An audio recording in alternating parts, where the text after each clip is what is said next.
ایک طرف وہ اسٹیٹ پاور ہے, ایک طرف جوڈیشری ہے, اور ایک طرف قیدی نمبر 804 ہے. ہماری بڑی خوش قسمتی ہے کہ ہم BRI کے رائٹ سائڈ پہ ہیں, دنیا کی سب سے فاسٹسٹ ایمرجنگ اسٹرینگتھ ہے. ہم ان کے بارڈر بھی ہیں, ان کے فرینڈ بھی ہیں, اور بڑا کچھ شیئر کرتے ہیں. ہم ہی واحد ملک ہیں جو اس کا فائدہ نہیں اٹھا سکے. باقی انڈیا کی تو خیر دشمنی ہے, پر تمام ہی نیبرز نے فائدہ اٹھایا ہے ہمارے علاوہ. اور میں ابھی کل پرسوں کچھ سفارتکاروں کے ساتھ بیٹھا ہوا تھا, وہ کہتے ہیں جناب ہمارے پہ الزام لگتا ہے کہ ہم نے ڈیٹ ٹریپ میں پھنسا لیا, ہم تو خود پاکستان سے پھنسے ہوئے ہیں, اصل تو ہم پھنسے ہوئے ہیں, انہوں نے ہمیں کیا پھنسانا ہے. تو ایک کوئی کامنٹ دیں, پھر میں ایران کی طرف آنا چاہوں گا. آپ دیکھیں عامر متین صاحب کہ افریقہ میں چائنا کی سب سے زیادہ انویسٹمنٹ کون سے ملک میں ہے؟ 2 ملک, ایک نائجیریا, ایک کانگو, ڈیموکریٹک ریپبلک کانگو. اور روانڈا کو بھی روانڈا کو بھی ٹرن اراؤنڈ شاہ صاحب کر دیا ہے. روانڈا ایک بالکل فیلڈ اسٹیٹ تھی, اس کو کھڑا کر دیا. سول وار ہوئی تھی, سول وار. 30 سال پہلے 10 لاکھ بندے مارے گئے تھے جینوسائیڈ میں. یہ 30ویں بلکہ بڑی اچھی بات کی آپ نے, 1994 میں ان کا روانڈا جینوسائیڈ ہوا تھا, 10 لاکھ بندہ میسیکر ہوا تھا 3 مہینے میں. اس کے 30 سال کے بعد میں روانڈا گیا ہوں پچھلے سال by the way. It's an amazing country. It's the cleanest capital I've seen, Kigali. لیکن میں کہہ رہا ہوں کانگو میں خانہ جنگی ہو رہی ہے, نائجیریا میں بوکو حرام, ایک جیسے TTP ہمارا ہے ان کا بھی TTP ہے, لیکن چائنیز انویسٹمنٹ جاری ہے, اور ایک چائنیز پر آنچ نہیں آئی. کسی چائنیز کو کڈنیپ نہیں کیا, کسی کو مارا نہیں گیا, اور وہ ماشاءاللہ بلینز آف ڈالرز کی انویسٹمنٹ ہو رہی ہے. تو there is something wrong somewhere in our system کہ ہم وہ چیزیں نہیں کر سکتے جو کانگو والے کر رہے ہیں, روانڈا والے کر رہے ہیں, نائجیریا والے کر رہے ہیں. Why can't we do it? بالکل شاہ صاحب, میں ابھی آپ ایران گئے ہوئے تھے, اور ایران میں بہت بڑا سانحہ ہوا کہ ان کے صدر سمیت جو ہیں باقی کیبنٹ کے افراد بھی جو ہے, جنرل بھی جو ہے اس کے اندر شہید ہو گئے. تو ہمیں ذرا ایکسپلین کریں ذرا لب لباب کیا تھا, کہ ابھی کیا ایران کے اندر ویزاوی موڈ کیا ہے ان کا انٹرنل, اور ہمارے لیے کیا پیغام ہے؟ میں جی ایران سے آج صبح واپس آیا ہوں, 4 دن, and I at the highest level I met امام خمینی's grandson سید حسن خمینی, ان کے پھر ریبر کے نمائندوں سے بھی ملا, سید علی خامنائی سے.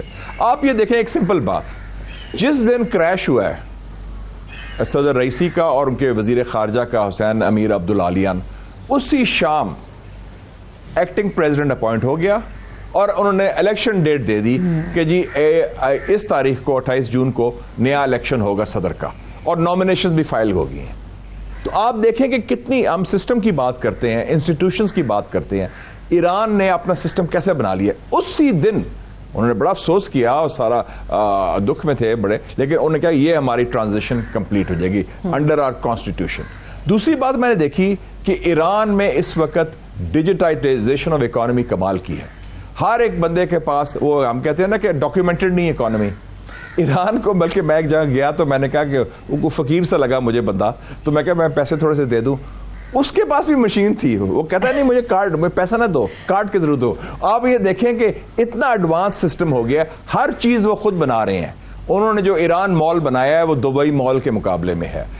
ان کو جو ہے نا سینکشنز کی وجہ سے ہر چیز خود کفالت کر لی ہے. راکٹ سائنس دیکھ لیں, ڈرونز, ایرانی ڈرونز استعمال کر رہا ہے رشیا یوکرین کے خلاف.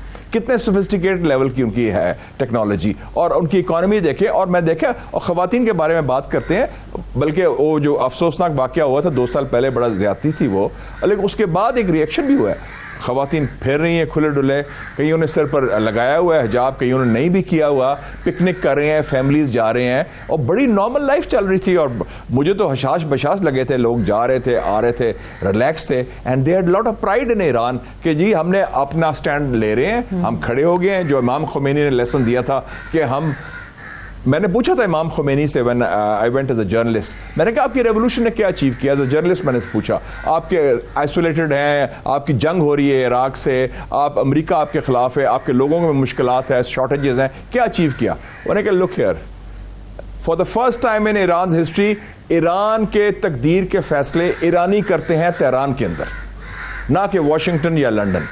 ہم we are masters of our own destiny. کہتا ہے مجھے انہوں نے کہا آپ بتائیں کہ کون سا مسلم ملک اور تھرڈ ورلڈ ملک یہ کہہ سکتا ہے وثوق کے ساتھ کہ وہ اپنے تقدیر کے فیصلے وہ خود کرتے ہیں. کہتا ہے یہ ہم نے کیا ہے. تو یہ بہت بڑی بات ہے. دو میسج مجھے آپ کی بات سے جو میں اخذ کر رہا ہوں. ایک یہ کہ کورس کریکشن کہ انہوں نے سبق سیکھا ہے اپنے تجربے سے جس طرح کہ اپنے معاشرے کو کھولا ہے. دوسرا آپ نے جو سیکورٹی والی بات کی ہے, ہمارے سے تو ہمارے خواجہ سرائی نہیں سنبھالے جاتے. وہ بھیک دیتے وقت شاہ صاحب ڈر لگتا ہے ابھی تو کہ جناب کوئی بلیڈ نہ مارتے. پارلیمنٹ جو ہے آپ کو پتہ ہے آپ کا بھی بڑا تعلق ہے, جرنلسٹ بھی رہا ہے, پولیٹیشین بھی رہا. میں بھی 20-25 سال اس کی ڈائری لکھتا رہا, مگر وہ بالکل ارریلیونٹ ہے. جو اس وقت معاشرے کے اندر مسائل چل رہے ہیں وہ وہاں سے سلوشن نہیں آ رہے. بیوروکریسی کے اندر, میڈیا کے اندر بھی تنزل ہے.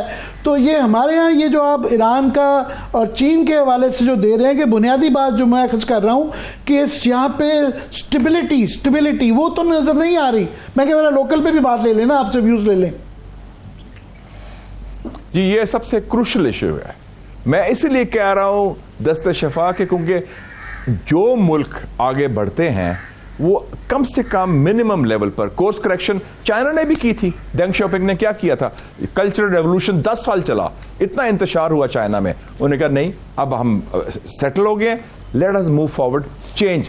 ہمارے سے جو غلطیاں ہوئی ہیں غلطی کا اعتراف کریں اور کورس کریکشن کریں. ٹائنمن اسکوائر چینج ایوری تھنگ, اس کے بعد سے ایک دم پالیسی چینج ہوگی. دیکھیں نا اب انہوں نے بھی, امریکہ نے کورس کریکشن کی تھی جب چائنا کے خلاف وہ ریکگنائز نہیں کرتے تھے 22 سال تک.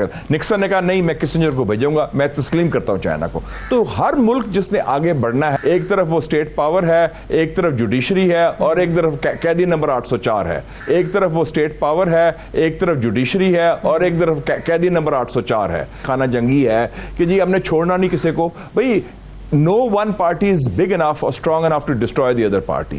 سب کو ساتھ لے کے چلنا ہوگا. اور پاکستان کے مسائل ایسے ہیں کہ کوئی ایک شخص اکیلے, کوئی حکومت اکیلے, کوئی ادارہ اکیلے, کوئی جماعت اکیلے وہ حل نہیں کر سکتی جب تک اکٹھے نہیں چلیں گے. تو خاص طور پہ یہ جو ہے نا کہ street power and state power کا مقابلہ یہ ملکی مفاد میں نہیں ہے. اور ابھی ایک ٹرائنگل سا بن گیا ہے, اور ٹرائنگل میں دیکھ لیں کہ ایک طرف وہ اسٹیٹ پاور ہے, ایک طرف جوڈیشری ہے, اور ایک طرف وہ اسٹیٹ پاور ہے, ایک طرف جوڈیشری ہے, اور ایک طرف قیدی نمبر 804 ہے. ٹائنمن اسکوائر چینج ایوری تھنگ, اس کے بعد سے ایک دم پالیسی چینج ہوگی. دیکھیں نا اب انہوں نے بھی, امریکہ نے کورس کریکشن کی تھی جب چائنا کے خلاف وہ ریکگنائز نہیں کرتے تھے 22 سال تک. نکسن نے کہا نہیں میں کسنجر کو بھیجوں گا, میں تسلیم کرتا ہوں چائنا کو. تو ہر ملک جس نے آگے بڑھنا ہے, ایک طرف وہ اسٹیٹ پاور ہے, ایک طرف جوڈیشری ہے, اور ایک طرف قیدی نمبر 804 ہے. ایک طرف وہ اسٹیٹ پاور ہے, ایک طرف جوڈیشری ہے, اور ایک طرف قیدی نمبر 804 ہے. خانہ جنگی ہے کہ جی ہم نے چھوڑنا نہیں کسی کو. بھائی no one party is big enough or strong enough to destroy the other party. سب کو ساتھ لے کے چلنا ہوگا. اور پاکستان کے مسائل ایسے ہیں کہ کوئی ایک شخص اکیلے, کوئی حکومت اکیلے, کوئی ادارہ اکیلے, کوئی جماعت اکیلے وہ حل نہیں کر سکتی جب تک اکٹھے نہیں چلیں گے.